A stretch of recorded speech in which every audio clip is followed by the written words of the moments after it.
Hi, how are you? Welcome to Tulasi daily vlogs. నేను ఇప్పుడు మీకు చూపించే వాటిని సేజ్ పెరుగులు అంటారు. మీ సైడ్ ఏమంటారో కామెంట్ చేయండి. వీటిని చలికాలంలో తింటే కఫం, వాతం, పైత్యం వంటి రోగాలు మన దరిచేరవని పెద్దలు చెప్తారు. వీటిని ఇలాగా గరుగ్గా ఉన్న నేలపై వేసి స్మూత్గా రుద్దుకుంటే వీటిపై ఉన్న చిన్న చిన్న పొలుసు అంతా వచ్చేది. చూసారు కదా, చిన్న చిన్న పొలుసు అంతా వచ్చి చేప నీట్గా వచ్చేది. తర్వాత పొట్టలో ఉన్న చెత్త అంతా నీట్గా క్లీన్ చేసుకోవాలి.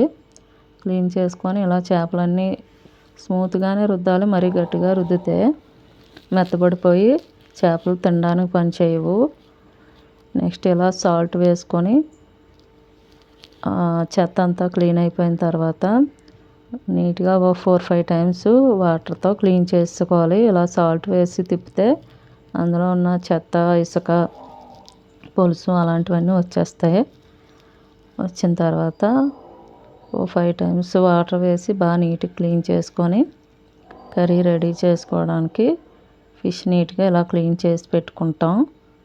పెట్టుకున్న తర్వాత ఆనియన్స్, పచ్చిమిర్చి, టమాటా, నెక్స్ట్ అల్లం వెల్లుల్లి పేస్ట్ కూడా రెడీ చేసి ఉంచుకొని ఇప్పుడు కర్రీ ఎలా చేయాలో చూద్దాం.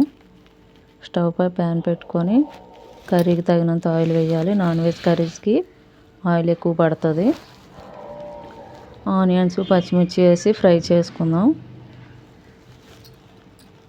ఇలాగా మనం దోరగా ఫ్రై అయిన తర్వాత టమాటా, సాల్ట్ వేసుకొని మగ్గించుకోవాలి.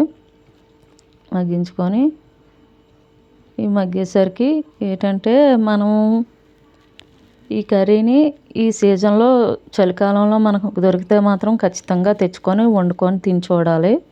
ఎందుకంటే చిన్నపిల్లలకు కానీ పెద్దవాళ్ళు కానీ ఎవరైనా తినొచ్చు. చిన్నపిల్లలకైతే ముళ్ళులు అవి ఉంటాయేమో చూసుకొని పెట్టండి. ఇలాగ టమాటా మగ్గిన తర్వాత అల్లం వెల్లుల్లి పేస్ట్ కూడా వేసాను, అది కూడా స్కిప్ అయింది. ఇప్పుడు కారం పొడి కూడా వేసుకొని, పులుసుకైతే కారం పొడి ఎక్కువే పడుతుంది.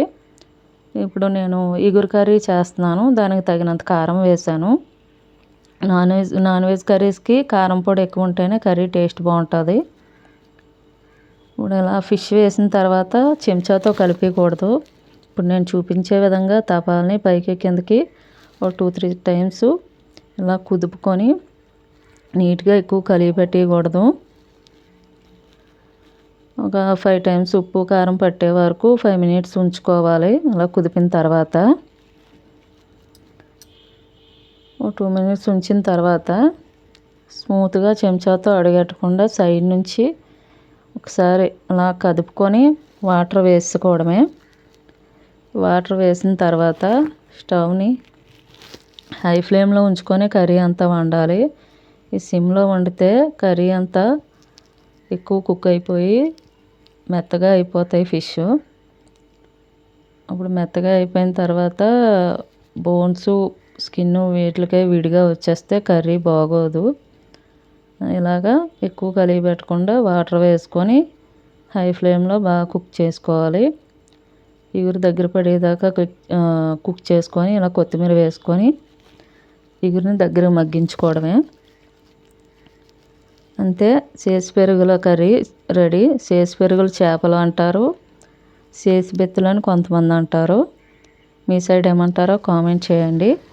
ఇది రైస్కైనా రోటీకైనా మనం నార్మల్గా ఉట్టిగా తినాలన్నా సరే తినొచ్చు. కర్రీ బాగుంటుంది, కాకపోతే చిన్న లైట్ చేదు వస్తుంది. మీకు ఎవరికైనా ఈ ఫిష్ గురించి తెలిస్తే కామెంట్ చేయండి. Okay friends, thank you. నా వీడియోస్ కనుక మీకు నచ్చినట్లయితే షేర్ చేయండి, సబ్స్క్రైబ్ చేయండి, లైక్ చేయండి. మరిన్ని వీడియోస్ కోసం నా ఛానల్లో బెల్ ఐకాన్ని క్లిక్ చేయండి. Thank you friends. నా ఛానల్ని ఇలా ఎంకరేజ్ చేస్తారని కోరుకుంటున్నాను.